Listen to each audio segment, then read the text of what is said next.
The September 1st big box release for Disney Lorcana was crazy. Was it efficient? No. Did it have a huge effect on singles prices? Yes. And I'm here to tell you not only what happened, but more importantly, why it happened and what's going to happen going forward. Stay tuned. So, what happened on September 1st? Well, essentially, it was a big box store debacle. Basically, September 1st as a date where all these big box stores were supposed to get product didn't actually happen because you had situations where September 1st wasn't actually the day that the product was released in the store. In fact, singles prices and even box prices, they didn't decrease as everyone assumed they would because of all the stock that was going to the big box stores. In fact, the prices actually increased because the supply itself didn't vastly improve. I mean, you had the situation where the big box stores on an individual store basis just didn't get the amount of product that people thought they were going to get. And when you walked in the store, if you weren't one of the first, honestly, first person usually, but maybe we'll say up to the first few people that walked in the store right when the product got there, or just one of the first few people that just wanted Disney Lorcana when it got to the store, you got the product. If you came later, you just didn't. I mean, I'm going to use this as a joke, but it was sacrifice of the many players for the good of the few that happened on September 1st. So the opposite of what Spock said in Wrath of Khan, for all you nerds out there. So what actually happened? Also, the big box retailers, specifically Walmart and Target that I know of, they broke street date, which means they didn't wait until September 1st to put the product out there. And the reason is because in these stores, what you need to understand is they're stocked by third parties. So even if the product gets to the store on earlier than September 1st, it's up to the third party person, the third party stocker, to put it out there. Excel Marketing is one of them. There's other names of other ones that are out there. Basically, what happened during the pandemic was with a lot of the Pokemon craze and a lot of the TCG collector craze that was going on, the rule became that the product comes into the store, but it has to be opened. It has to be put out on the shelf on those little spokes and all that other stuff by the third party person, which means it can be sitting in the back waiting for somebody to show up to put it out there. And all the boxes for those companies look the same. So they just come in like, a box that says Excel Marketing or something like that. So the store employees don't even know what's Lorcana, what's baseball cards, what's Pokemon, what's Yu-Gi-Oh, what's hockey cards, whatever. I saw people stocking, throughout the day, and it was different types of cards. It had nothing even to do with all trading card games, all stocked by the same people. So that's one big thing to understand. It's not the store themselves that are stocking, it's the third parties. Some stores, and this is as of, I'm recording this on September 9th, so by now, probably the first wave of stocking has occurred for all stores, but it was actually possible on September 1st that stores weren't stocked yet. And the reason why is because September 1st was a Friday. So let's put this in perspective. Let's say Lorcana shows up with the other stuff on Wednesday, but the stocker person from that third-party marketing site comes to that store every Tuesday. Well, he or she's not going to come back until the next Tuesday, which means the stuff just sits in the back waiting until that person comes in. Again, they have to be the one to do it until next Tuesday. So now all of a sudden your September 1st release date is September 5th in that specific store. And they usually have a route. I can tell you somebody told me that my Target stocker goes all the way throughout all of my county, which is pretty large in Pennsylvania. They go all the way down to another county down south, technically, outside of Pennsylvania. So it's pretty crazy what's actually happening here is you're really at the whim of when somebody's showing up compared to when the product is showing up. So if the product showed up after when the person was able to stock it, it wasn't going to get stocked for a whole week. So September 1st didn't mean anything. All that meant something was there a marriage between when the product showed up and when the stocker showed up? And if that day was August 28th, August 28th was that store's release date. That was August 31st. That store's release date was August 31st. If that was September 4th, then that became that store's release date. There was no cohesion to it actually being on September 1st. Also, I mean, Labor Day weekend, I know when I eventually talked to somebody at Target, they said, hey, that guy's on vacation. Won't be here till next week. So, vacations were a factor as well. So you can't always plan for that kind of stuff either. As I said before, if you weren't one of the free people to show up at the store, there were immediate sellouts. So a lot of times people weren't even able to take pictures like this. I found a lot of these pictures on the Facebook group where you wouldn't even see the stuff being stocked. A lot of people sometimes just took the packaging, etc. So it didn't even, a lot of times it doesn't even appear like the store was even stocked to begin with to even be bought out. But pretty much within a few minutes of it being stocked, it was sold out. The next one is the biggest factor. Single person buyouts. A lot of times what happens is these big box stores did not put any limits on how much a person could buy. So if they got there at the right time, which meant they were the first person to show up, or the person that showed up in front of them didn't want to spend as much money or wanted to leave product for more people, a single person bought out the store. This has a dramatic effect on what happens in the market because realistically, you have a lot of product being bought by small entities. It's almost like an oligarchy, in all honesty. You have a small number of people getting more supply, and the majority of demand that's out there is not being met. Is there enough product to meet the demand? I can tell you right now, for Disney World, there just isn't enough product out there, period, that was printed to meet the massive demand the game has. And that's great. But what's worse is the product is not actually getting in the hands of the players that want it. It's getting in the hand of a few people that are able to hit the stores at the right time to literally buy them out, to spend hundreds, almost thousands of dollars at each individual store, and then like locusts go to the next store and do the same exact thing. The pictures I've seen online are insane. The receipts, the filled carts, etc. And to be honest with you, I can't even say that these are all resellers. Honestly, if you are a player, this is sometimes was also the right thing to do. Because let's be honest here. Let's think about this for a minute, right? And I've said this since the beginning of when all the rarities were released. You have 12 legendary cards in this set for 6 ink colors. 2 per color. 12 legendaries, 6 ink colors. If you want to get a master set, a play set of cards, 4 of them each, right? You need 48 different legendaries that you open.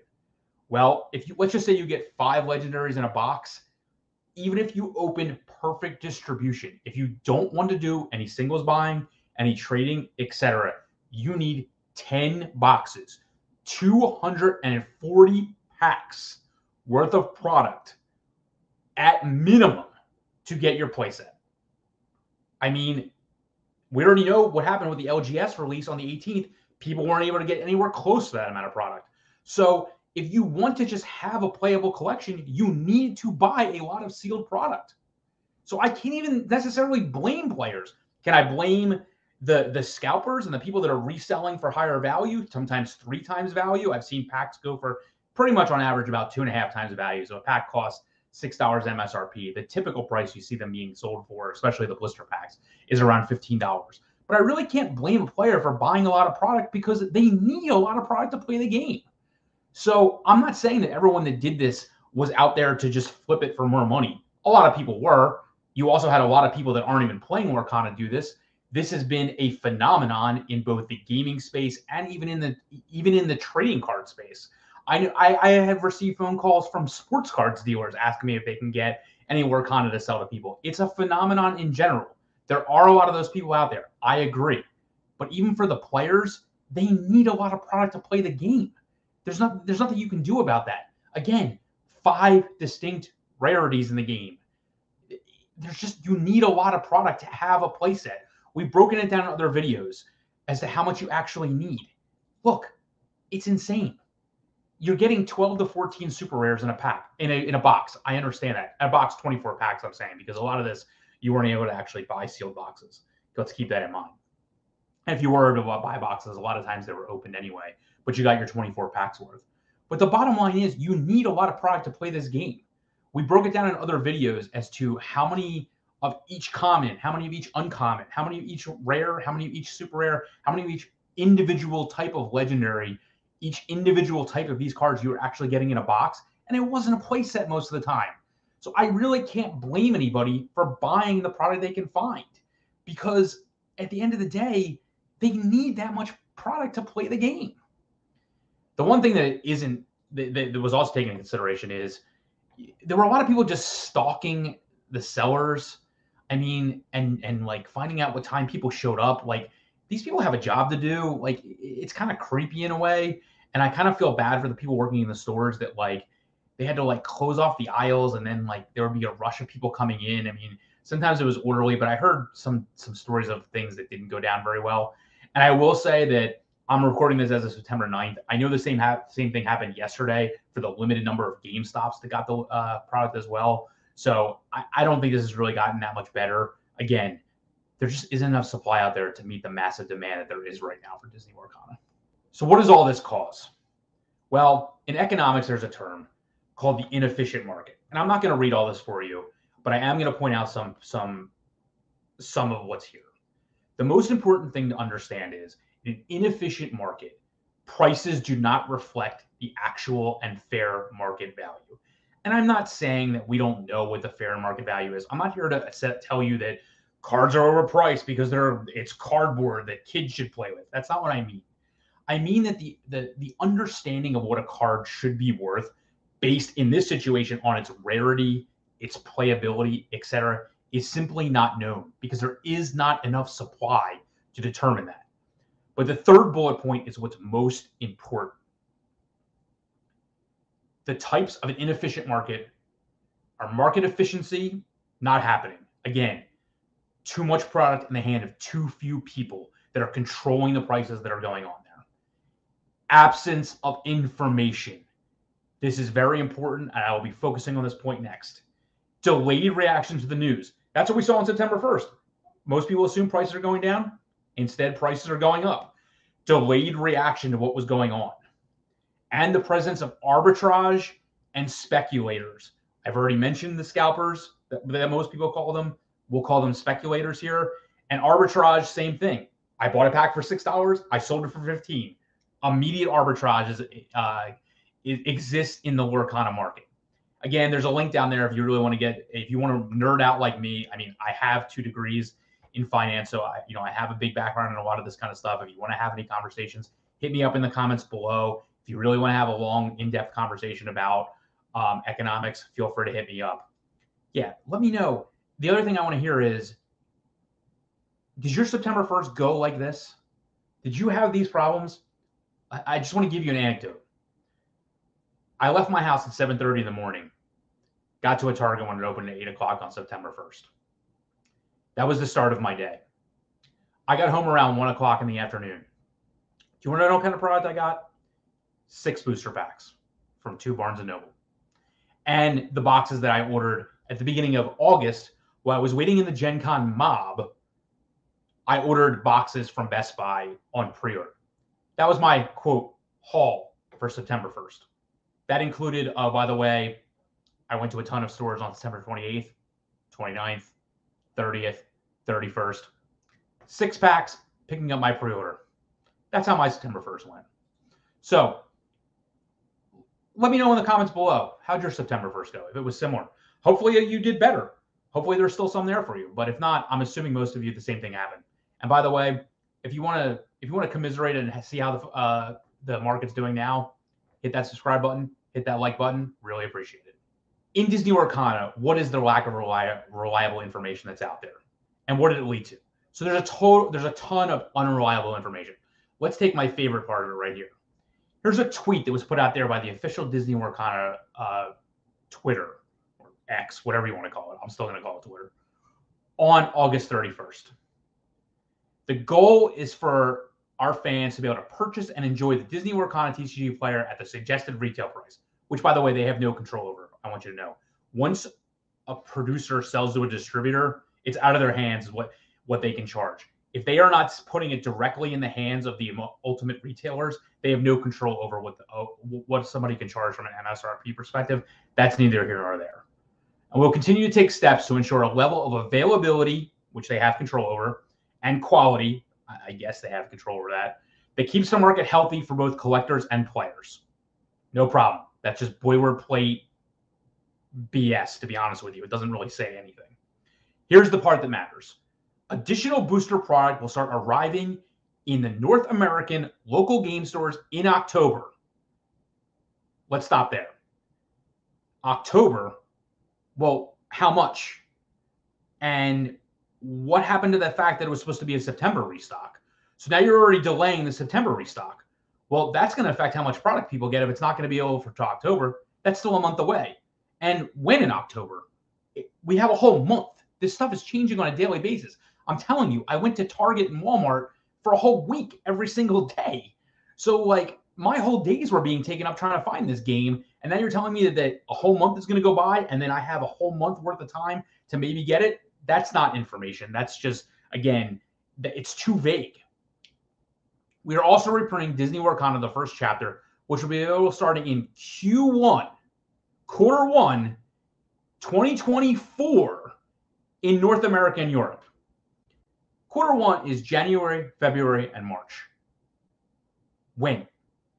January? Doubt it. February? Doubt it. March?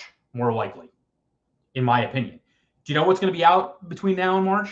Chapter 2, Chapter 3. Then you're going to reprint Chapter 1? This doesn't make any sense to me. This has no effect on the market. It has no effect on the metagame that exists during Chapter 1. You're going to be doubling the card pool in the middle of November. You're going to be tripling the card pool by the time your first Chapter 1 restock happens. This doesn't make any sense, and it doesn't actually help anything. The only thing it helps is collectors because they can afford to wait. They're not using the cards. But for any player, this news does nothing. And in fact, it hurts because you told people you're supposed to have a September restock, and now it's October. And you now are saying, oh, by the way, there's no chance of getting any more. The information that's out there is just not great. And honestly, it's hearsay. Again, I've said in other videos, I've heard from local game stores, when that October now restock happens, I've heard, I'm going to get a half. I'm going to get a third. I can tell you right now that the store that I was able to order 4 boxes on August 18th only allowed us to order 1 box this time. And we had to pay up front instead of paying the day of. Not that it's that big of a deal, but my only empirical evidence that I actually was able to order is a quarter of what they got last time. So it's real. So what does all this do? Well, it leads to actually more FOMO. But it's not just fear of missing out. It's actually missing out. If people aren't able to get the product, they might not actually be able to play in a lot of the great events that are coming up for the game. It's honestly just introducing anarchy, chaos into the market. No one has the information. There isn't enough information out there. And what does that fear do? I'm not going to give the whole quote, but we all know the famous Yoda quote from Phantom Menace. Fear starts you down a dark path and causes a lot of what's going on in the market. And I feel bad for it. There are players who don't want to play the game because they can't get product. And a lot of that comes from fear. And the other thing I want to say, and I do want to state this for the record, because I know it seems like I have a really negative attitude around a lot of the Ravensburger things that are going on. But I will say this. I don't think there's anything nefarious going on here. I don't think they're purposely short printing or anything like that. I really just believe it's general incompetence as to how the TCG market was going to react to this. I don't think the company understood the trading card game mentality. I don't think they understood that random Yu-Gi-Oh players and random anime game players and random Magic players even were going to go stalk Targets to buy out a different game to sell for 2.5 times its value and never actually play the game. I don't think they understand what they had on their hands. I don't think they understand the gold mine that was out there for the random person that walks in and sees 50 booster packs just sitting there. And they're like, I guess I can turn this $300 into what? $800, $750 real easily and on arbitrage just by going to a Facebook group. And The only thing that happens is I kind of look like the bad guy, but I don't care because I'm not actually involved in this community. I don't think they actually understood what they had in their hands. So I'm not saying there was anything nefarious going on. I've heard people say that. I think it's just general incompetence, to be honest with you. So what happened with the singles market? Well, this is my original idea, and I've shown this many times. We right here at this LGS restock, right after this big box release, I expected a big dip. Again, some kind of LGS restock in September, another dip, etc. And then eventually things were going to level out, go back up a little when all this supply was actually taken care of. Again, I assumed eventually this supply would run out. But this is what's actually happening. So we're right about here with this big box release, and prices went up, mostly due to FOMO, mostly due to an understanding that the big box release didn't actually do anything for most players. All last week, prices were way up. Now, prices have gone down here, which is a little bit earlier than I thought. And let me explain to you why that's happening. Remember how I said the product gets in the hands of small individuals? Well, a lot of the individuals that the prices went into, if you look on things like TCG Player, it's in the hands of new sellers, sellers with not a lot of sales, sellers with not a lot of feedback, etc. So what you have is people that spent money. Now, granted, they only spent MSRP, but they probably spent hundreds of dollars. And they're like, what's the fastest way I can make back that money with I can go on TCG Player. I can sell out the stuff. I know this card's worth 20. If I can get 15, if I can do that 5 times, I'm already at $75, etc. So you have small sellers trying to make back the money and make the quick buck. And I'm not even sure I can blame them. This is a great time for players to be buying singles. Because again, did the vast majority of the player base get what the product they needed? No. But the players, or I should say the people, because they're not all players that did get the product, they're using it to make back the money they spent. And it's a great time to be in the market and get things for players. So what's going to happen from here? If there is an LGS restock and it's decent, prices will go down again. Again, more supply in the market.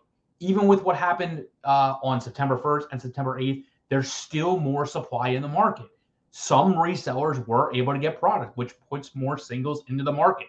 I understand it's in the hands of a small number of individuals. I understand it's basically an oligarchy. You can barely find any sellers that have more than one copy of a card, and a lot of them are already sold out. There's nothing you can do about that. There's still more of the product out there, so prices will go down.